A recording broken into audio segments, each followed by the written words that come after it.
Guys আমরা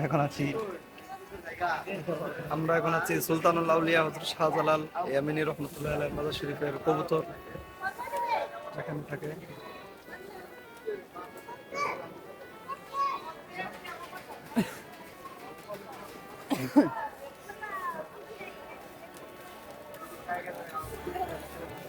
চলে আসলাম হযরত শাহজালাল রহমাতুল্লাহ আলাইহির মাজার শরীফে।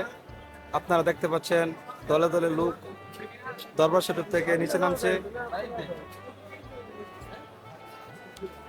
দেখেন হাজার হাজার লোক এখানে সমাগম, সবাই হযরত শাহজালাল রহমাতুল্লাহ আলাইহির মাজার শরীফ জিয়ারত করতে আসছে এবং আজকে পবিত্র শবে বরাত।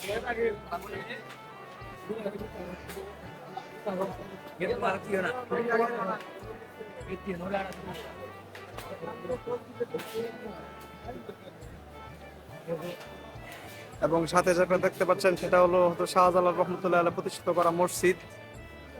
এখানে 5 ওয়াক্ত নামাজ জামাতের সহিত পড়া হয়। অনেক লোক এখনো নামাজ আদায় করছে।